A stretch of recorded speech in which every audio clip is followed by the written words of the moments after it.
Vivo en la ciudad de Tours, vivo en Francia, Tours queda en el centro de Francia. Vivo en Francia desde 2004, o sea, ya llevo bastantes años en este país.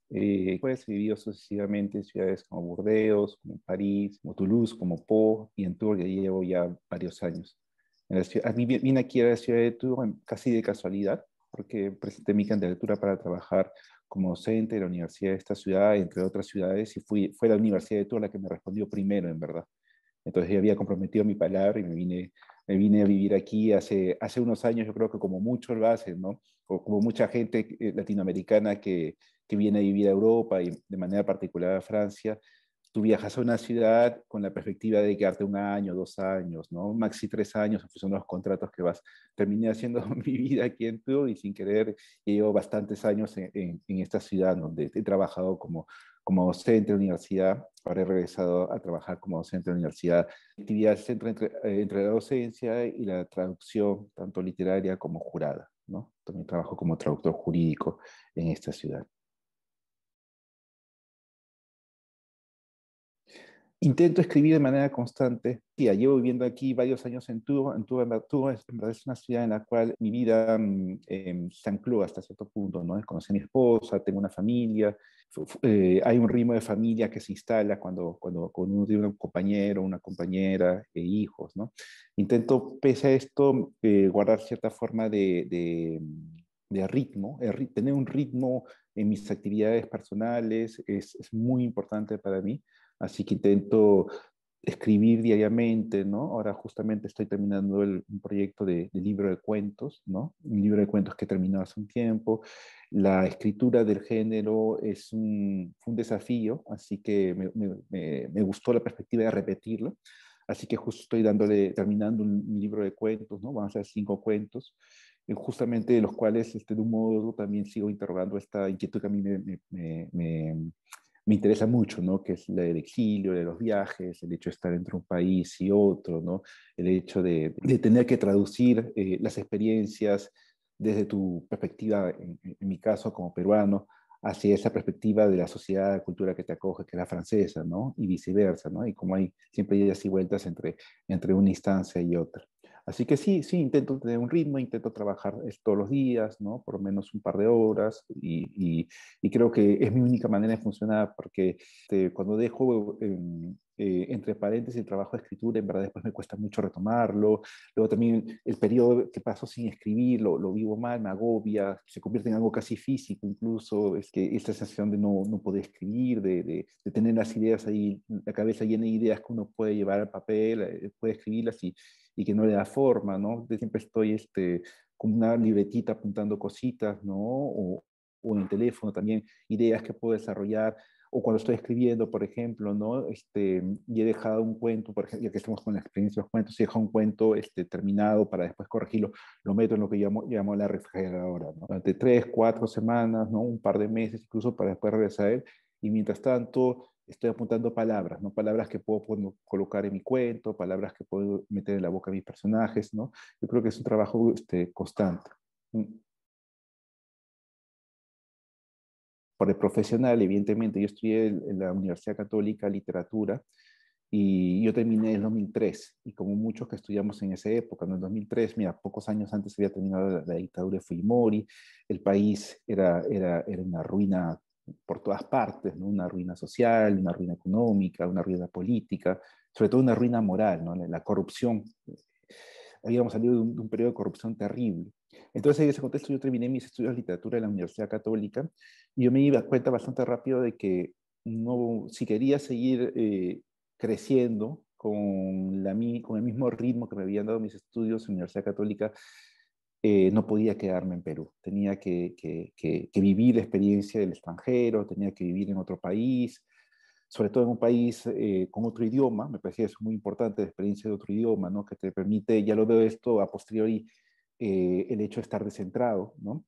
Profesionalmente no había futuro para mí en Perú, ¿no? No podía especular en ninguna universidad, no tenía vínculos con nadie, así que decidí venirme a Francia, y aquí viene otro aspecto, ¿no? Francia es para mí, como lo era para muchos, un país en el cual yo podía desarrollarme literariamente, porque he tenido desde siempre un vínculo con la literatura francesa. Desde chico siempre leía a los autores franceses que uno lee de chico, después de grande uno comienza a leer a otros autores y siempre esa fascinación ha continuado, ¿no? Entonces, cuando se trataba de escoger un país donde venirme, Estados Unidos, en verdad yo lo evacué de inmediato y fue Francia, pese a que prestaba menos oportunidades de becas, de subvenciones, creo que casi fue natural el hecho de venir a Francia, ¿no? El hecho de seguir explorando esa vocación, esa pasión literaria que las letras francesas me habían entregado, ¿no? Y luego el último aspecto era el del exilio, evidentemente, ¿no? El hecho de estar fuera de mi país y comenzar, tener esa sensación que es engañosa porque no es tan total, pero comenzar desde cero, ¿no? Es decir, comenzar, yo vine a un lugar donde no había nadie en mi familia, ¿no? Entonces, donde no conocía a nadie, ¿no? Comenzar a hacer amigos, tejer esa red de afectos, ¿no? Que es tan importante para un individuo, ¿no? Y creo que, bueno, a cabo de tanto tiempo, ya no puedo sentirme estrictamente peruano, ¿no? No lo vivo como una dualidad, pero sí lo vivo como una serie de estratos, de capas de la experiencia, ¿no? En la cual he vivido en Perú, luego he vivido en Francia y luego hay una mezcla de ambos, ¿no? Estoy entre un país y otro, ¿no? Cuando veo por ejemplo, el periódico, ¿no? Y acá estamos hablando de exilio, me molesta tanto leer las noticias peruanas como las noticias francesas, ¿no? Eso de que tienes la escena que vas a tener un cólico hepático de malestar que te debe leer la realidad política peruana y la realidad política francesa, lo cual creo que es un ejemplo que utilizo para ser concreto, para mostrar que hasta qué punto me siento vinculado con la sociedad francesa ahora, ¿no? Al inicio se planteó yo creo que en términos temáticos, de un modo u otro, lo que siempre realizo en lo que escribo es justamente la exploración de esta forma de desgajamiento, ¿no? De estar fuera de tu país, ¿no? Y cómo tú relaboras mediante la literatura. Primero hablo como autor, ¿no? Como tu vínculo con el país, ¿no? Y en función de eso, ya acabo de tantos años que he dejado el país, me doy cuenta de que el vínculo con el país se convierte casi en un ejercicio de arqueología, ¿no? Es decir, yo reconstruyo el país que dejé detrás por medio de la palabra, ¿no? Esa Lima, ese Perú de los años 80, de los años 90, de comienzos de los años 2000, ¿no? Ese Perú de Alan García, de Alberto Fujimori, ¿no? Ese Perú tan singular que nosotros dejamos y que pareció haber sido puesto entre paréntesis entre los años 2010 y 2020 por esta sensación de la bonanza económica peruana, ¿no?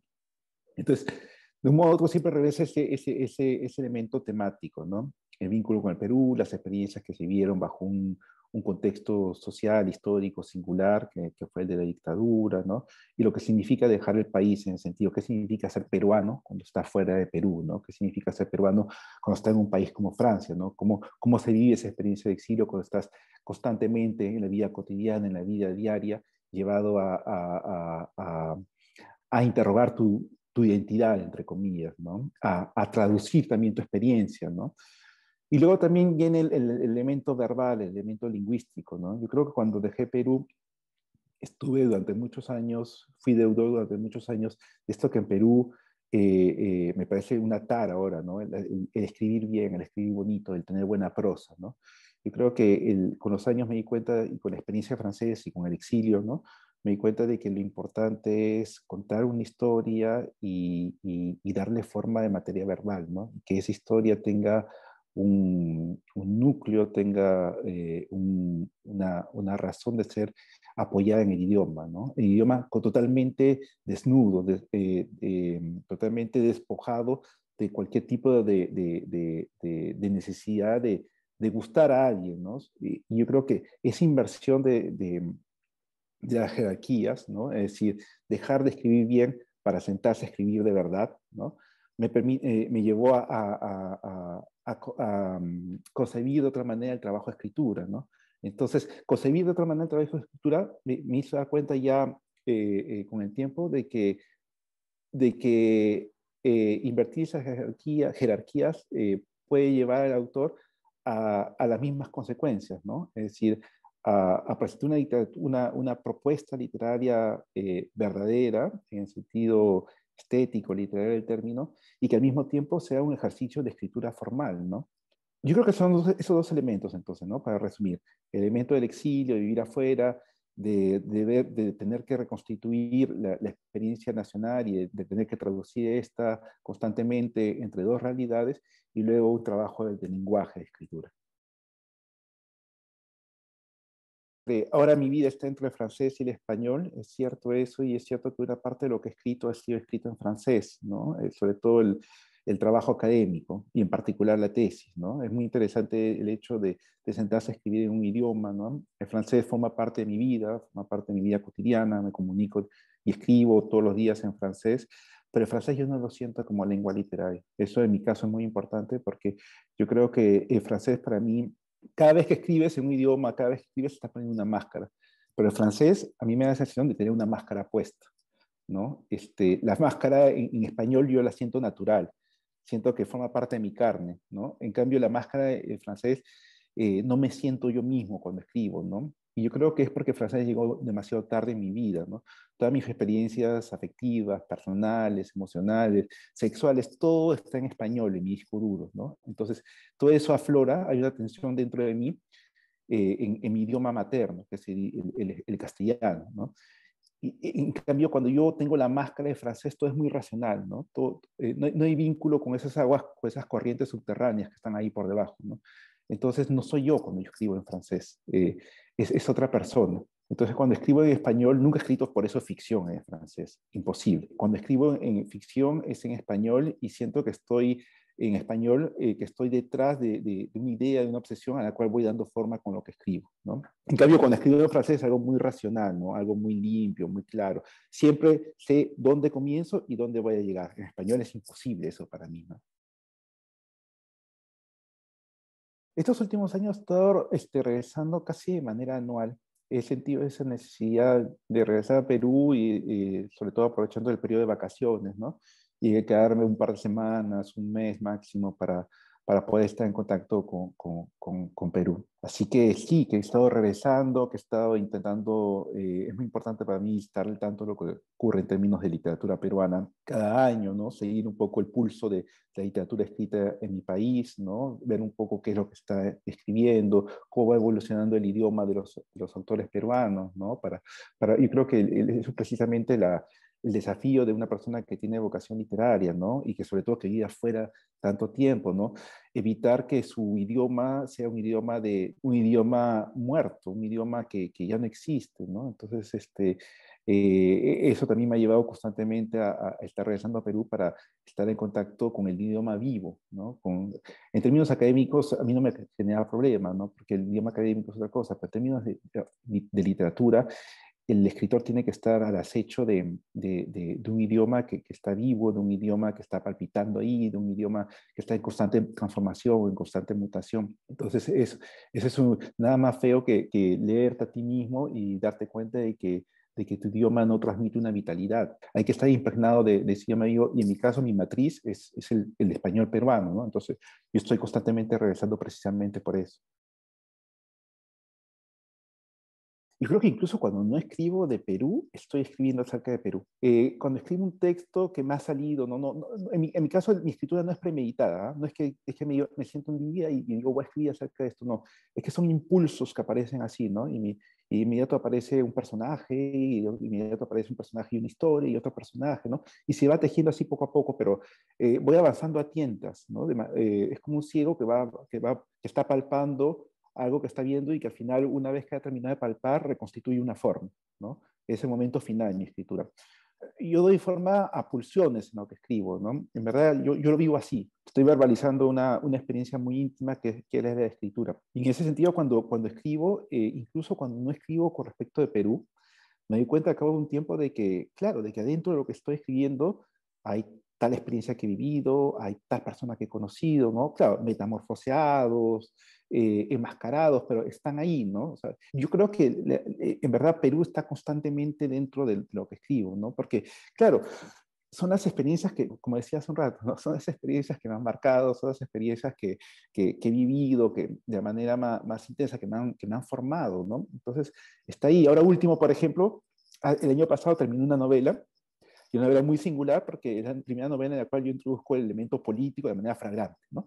Entonces, es una novela en la cual yo abordo la experiencia de ser estudiante en los años 2000, fines de los 90, los años 2000, ¿no? O sea, ser estudiante de un periodo tan particular que es el periodo de apogeo de la dictadura fujimorista, ¿no? En la cual, o sea, las familias, al menos yo lo que viví, ¿no? Las familias se peleaban porque siempre había un fujimorista en la casa y un almuerzo dominical era una pelea, una batalla campal, ¿no? O sea, el fujimorismo nos había dividido como sociedad en términos macros, pero también en términos micros, ¿no? En la vida cotidiana, ¿no?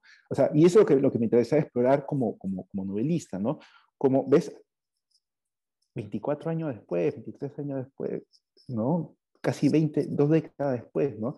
Explorar cómo los peruanos en la vida familiar, en la vida amical, en la vida amorosa, vivíamos las consecuencias de esta corrupción, de esta miseria que se había instalado en nuestra vida cotidiana, ¿no? Perú está ahí, ¿no? Tanto en mi proceso de escritura, como en mis temas, incluso en los géneros que escribo, ¿no? Desde microrelato hasta el ejemplo de novela que te he dado, ¿no?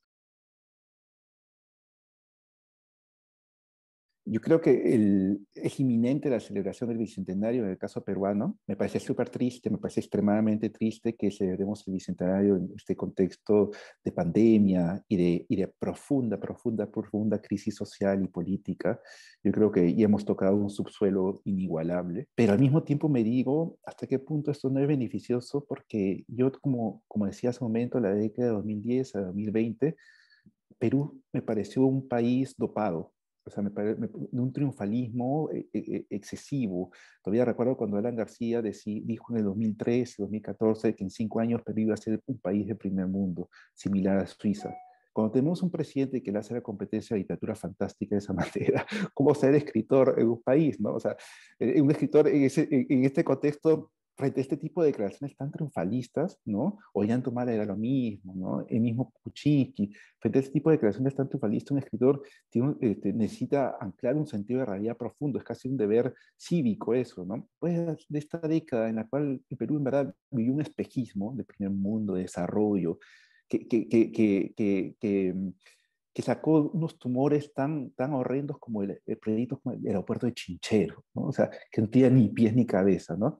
Entonces, a cabo de todo este tiempo, me digo que hasta tanto mejor, ¿no? Hasta tanto mejor que el Bicentenario encuentra a Perú en esta crisis, porque, bueno, uno puede decirse con respecto de Perú, los 200 años de historia peruana, ¿ha sido una sucesión de crisis o ha sido más bien una crisis permanente que se ha extendido como un acordeón durante 200 años?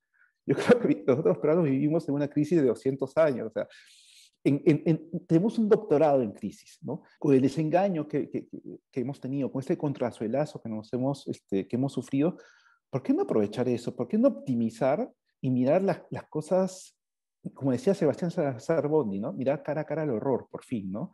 Y darnos cuenta de lo que tenemos, de lo que somos y de lo que podemos hacer, ¿no? Yo creo que ese tipo de actitud sería mucho más constructivo en los cinco años que vienen, ¿no? Porque además tenemos inminentes elecciones presidenciales y los candidatos, bueno, al menos los que tienen el favor del electorado, bueno, sabemos siempre que las elecciones en Perú, al menos las últimas, se han resuelto en los 4 o 5 días previos al voto, ¿no? Pero creo que podemos aprovechar esta experiencia de crisis como para poder proyectar un Perú mucho más sensato, mucho más inclusivo, mucho más pragmático en cuanto a lo que somos. Intento mirar con optimismo el asunto y espero que los 5 años que vienen sean de mayor tranquilidad, pero sobre todo de mayor madurez como sociedad. No a mediano plazo. Tengo mis hijos pequeños aquí y creo que están siguiendo la escolaridad aquí y no se detienen sus afectos aquí en este país y creo que por el momento no me vería regresando a Perú, porque no me vería yo regresando a Perú viviendo solo. Mi raíz es peruana, pero mis ramas son francesas, ¿no? Aquí tengo a mi esposa, aquí tengo a mis hijos, aquí he dado frutos, ¿no? Para seguir con esta imagen tan convencional del árbol, pero bueno, sirve de algo esta imagen, ¿no? Entonces, pero sí que me veo, no sé, de aquí unas décadas regresando a Perú, no sé por qué me veo yo en el norte, en Pacasmayo, porque no sea como Pacasmayo, ¿no? Me gusta tanto el mar, me parece tan melancólico, tan bonito Pacasmayo, ¿no? Y así una casita, ¿no? Algo en ruinas de repente, ¿no? Invitando a los amigos los domingos. Antonio Cineros tiene unas crónicas muy bonitas con respecto de eso, ¿no? Salir a montar bicicleta, tomar un ceviche con los amigos, unas cervezas, ¿no? o sea, es algo muy, muy soñador, ¿no? De aquí unos 20, 30 años, ¿no? Si es que sigo vivo de todos modos, pero sí que me encantaría regresar a Perú, que me encantaría sentir el cariño de la familia, sentir a los amigos cerca. Sí que quien vive aquí en Francia en particular, quien conoce un poco a los franceses, pero imagino que son cosas que no corresponden estrictamente a los franceses, sino a los descalces entre una cultura y otra. Yo vivo una forma de solidaridad que a veces me mortifica mucho, ¿no? Me muerde adentro, me hace sentir mal, me hace sentir que no. Ya hace tiempo que he renunciado a pertenecer a esta sociedad, porque pertenecer, aquí en Francia te habla mucho de s'intégrer, integrarse a Francia. Pero integrarse a Francia significa, es una trampa para mí, porque tal y como yo lo veo, cuando se habla de integrarse a Francia, se habla más bien de borrar todo lo que tú eres y ser un francés más. Pero cuando tú borras todo lo que eres y eres un francés más, después caes en la trampa de que no eres ni francés ni eres lo que tú fuiste antes. Caes en una categoría, en un vacío epistemológico horrible, ¿no? Por el vínculo visceral que yo siento con Perú y por el hecho de la sensación de vivir en extranjero a veces un poco áspera, ¿no? Sí que me gustaría regresar en algún momento y me gustaría tener contacto, pero no me gustaría regresar, ojo, esto es muy importante, al país que dejé, porque es la trampa en la que caemos mucho, ¿no? Pues a mí me gustaría regresar al país de ahora, al país con mis padres 20 años más viejos, con mi familia también, ¿no? No, porque la cápsula del tiempo creo que es la trampa en la cual podemos caer y que hay que evitar esa trampa, ¿no? Hay que regresar al país que se está viviendo ahora e intentar entenderlo de nuevo, ¿no? Creo que eso sería mi objetivo, sí.